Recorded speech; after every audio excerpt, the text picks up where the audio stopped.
है ना, कोई भेदभाव नहीं किया जाएगा। रैंक्स आती है पढ़ने से और पढ़ाने से। नंबर कम हो जाते हैं, तो नंबर कम क्यों होते? Directly proportional to self discipline. NEET को क्रैक करना है तो मेरे हिसाब से आपको यहां आना पड़ेगा। 2 + 5 = 7 फॉर थाला रीजंस। भाई साहब, करियर विल नीट ऑनलाइन का ओरिएंटेशन लाइव चल रहा है। यहाँ पे मैं स्टूडियो से आपके साथ लाइव हूँ और हमारे साथ सर जुड़ रहे हैं सारे। सर, ओवरऑल ये ओरिएंटेशन जो हुआ है इसका निष्कर्ष क्या है? बच्चों तो क्या क्या चीज़ें पहुँची है और बच्चों को क्या क्या चीज़ें फॉलो करनी चाहिए ऑल ओवर द ईयर? हमें बच्चों को जो मैसेज देना था हम लोगों ने इस ओरिएंटेशन के थ्रू उनको दे दिया है। बच्चों को सारा प्लान बताया गया है, किस तरह से क्लासेस होंगी, डेली कितनी क्लास होंगी, कब कब उनके टेस्ट होंगे, क्या पढ़ाने का प्रोसीजर रहेगा, कौन कौन टीचर क्लासेस शुरू कर रहे हैं, सारा प्लान उनको बताया है। और बच्चों का बहुत अच्छा रेस्पॉन्स हमें मिला है। बच्चों ने बहुत अच्छे से हमें रेस्पॉन्स दिया है और ये हमारे लिए बहुत खुशी की बात है और हम भी बच्चों के लिए बहुत अच्छा काम करने वाले हैं। सर, आप लोग पहली बार ऑफलाइन से ऑनलाइन में आए, तो आपके लिए कैसा एक्सपीरियंस है और बच्चों को क्या बोलना चाहेंगे? नहीं, कोरोना काल में हम लोगों ने ऑनलाइन पढ़ाया था। अच्छा। ठीक है, उसके बाद अब ऑनलाइन में जा रहे हैं और अलग लेवल पे जा रहे हैं। बिल्कुल बच्चों को ये फील नहीं होगा कि बच्चा घर बैठ के पढ़ रहा है। उसको पूरा घर वाला फीलिंग, ऑफलाइन वाला फील कराया जाएगा। जैसा ऑफलाइन में पढ़ाते थे वैसा ही ऑफलाइन में पढ़ाएंगे। जो मटेरियल ऑफलाइन में देते थे वही ऑफलाइन में देंगे, है ना। कोई भेदभाव नहीं किया जाएगा कि ऐसा नहीं ऑफलाइन वाले बच्चों के ऊपर ज़्यादा ध्यान दिया जाएगा, ऑनलाइन पे कम दिया जाएगा। दोनों पे बराबर ध्यान दिया जाएगा और बिल्कुल ऑफलाइन जैसा पढ़ाया जाएगा वैसे ही टेस्ट लेंगे, वैसा ही टाइम टेबल होगा, सब कुछ वैसा ही शेड्यूल होगा। ठीक है, और वैसे ही मॉड्यूल वगैरह डिस्कशन होगा, सब कुछ सेम होगा। एकेडमिक में जो ऑफलाइन में होता था वो सब ऑनलाइन में रहेगा। सर, आप लोगों ने ऑफलाइन से बहुत सारी रैंक्स निकाली हुई है, तो ऑनलाइन से सर कैसे करने वाले? देखो, रैंक्स आती है पढ़ने से और पढ़ाने से।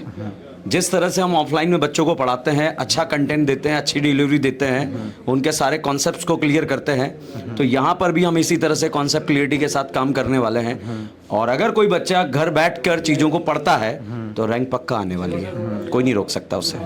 सर, बच्चों को क्या बोलना चाहेंगे कि बच्चे ओवरऑल साल में डिस्ट्रैक्ट नहीं हो कि उस फ़ोन से आप एक दूसरे से कनेक्टेड हैं? देखिए, जब बोर्ड पर ही पढ़ाना है तो बोर्ड पर लिख के समझाते थे बच्चों को। आइए बच्चों, हमें क्या चीज़ फॉलो करनी है। तो इम्पॉर्टेंट चीज़ आप समझ लीजिए कि सिलेक्शन के लिए क्या ज़रूरी है। वैसे तो बायोलॉजी का टीचर हूँ, पर यहाँ पर हम थोड़ा सा ग्राफिकली भी इसको समझ सकते हैं। यहाँ मैं लिखना चाहूँगा बच्चों, chances of cracking NEET, it is directly proportional to self discipline. अब इसके अलावा हमें आपको कुछ भी बताने की जरूरत नहीं बच्चों। अगर आपके पास सेल्फ डिसिप्लिन है तो जैसे जैसे आपका सेल्फ डिसिप्लिन बढ़ता चला जाएगा, आपके नीट यूजी को क्रैक करने के जो चांसेस हैं वो लगातार बढ़ते चले जाएंगे। विश्वास मानिए, हम जो है आपको यहां तक ले आएंगे तो आपका नीट यूजी में जो सिलेक्शन के चांसेस है वो काफी हद तक बढ़ जाने वाले हैं। और आपको बच्चों हमारे साथ जुड़े रहना होगा। जैसे क्लास जो है कल की 3:15 पर शुरू होने वाली है, तो एग्जैक्टली 3:15 पर आप लॉगिन हो जाने चाहिए। बहुत मेहनत के साथ हम सिलेक्शन पर काम करेंगे।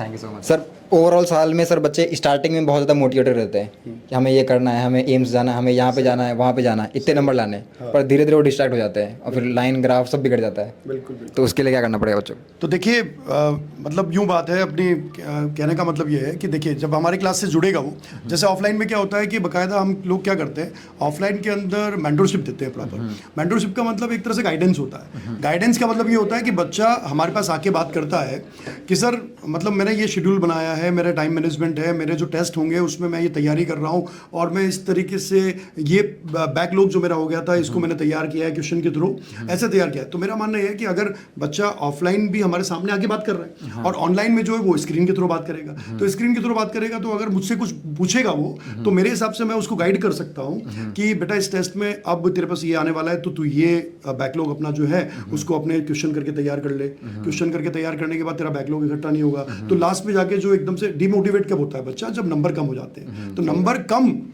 क्यों होते? क्योंकि एक बार सिलेबस बहुत ज़्यादा बढ़ जाता है। अब सिलेबस बढ़ जाता है तो बैकलॉग वो पूरा नहीं कर पाता। अब पूरा नहीं कर पाता तो उसकी ये दिक्कत हो जाती है, अब बैकलॉग इकट्ठा हो जाता है तो उसके नंबर नहीं आते, नंबर आते हैं कम। और अब बच्चों आपने सबने देखा भी होगा कि पहले टेस्ट में आपके नंबर ज़्यादा रहे होंगे, फिर धीरे धीरे डाउन हुए होंगे। तो धीरे धीरे डाउन होने का रीज़न क्या रहा? बैकलॉग इकट्ठा होना। तो उसको इकट्ठा मत होने दीजिए, और उसमें अगर इशू आ रहा है, आपको कोई दिक्कत आ रही है, तो आप हमसे पर्सनली बात कर लीजिए ना, कि हम बता देंगे आपको किस तरीके से टाइम शेड्यूल बनाना है, कैसे आपको रिवाइज करना है, किस, तो ये सब गाइड हम कर सकते हैं, कोई बहुत बड़ी बात नहीं है और बहुत बड़ा रॉकेट साइंस नहीं है, ये सब बहुत इजीली बात कर सकते हैं, है ना। और एक बात जो हम चांसेस ऑफ क्रैकिंग नीट, और अगर मैं बोलूं तो इसके अंदर एक छोटी सी बात ये बोलूंगा कि अगर नीट को आपको क्रैक करना है तो चांसेस तो सर ने बता दिए, पर अगर नीट को क्रैक करना है तो मेरे हिसाब से आपको यहां आना पड़ेगा, आपको CW कैरियरविल में आना पड़ेगा अगर आपको क्रैक करना है तो क्रैक करना है तो CW में आइए, और उसमें भी आप ऑनलाइन ऑफलाइन मोड में आ सकते हैं। और ऑफलाइन तो क्योंकि हम पता है क्लोज हो चुका है, तो ऑनलाइन मोड में आप अपीयर हो सकते हैं। और दूसरी बात सबसे इंपॉर्टेंट जो है वो 2 + 5 = 7 फॉर थाला रीजंस। ठीक है सर, सारी बातें होगी लगभग। तो ये था आपका ओवरऑल निष्कर्ष और पूरे ओरिएंटेशन का निचोड़। अब मेहनत सिर्फ आपको करनी है, क्योंकि सिलेक्शन सिर्फ आपका होना है और आपकी मेहनत के ऊपर होना है।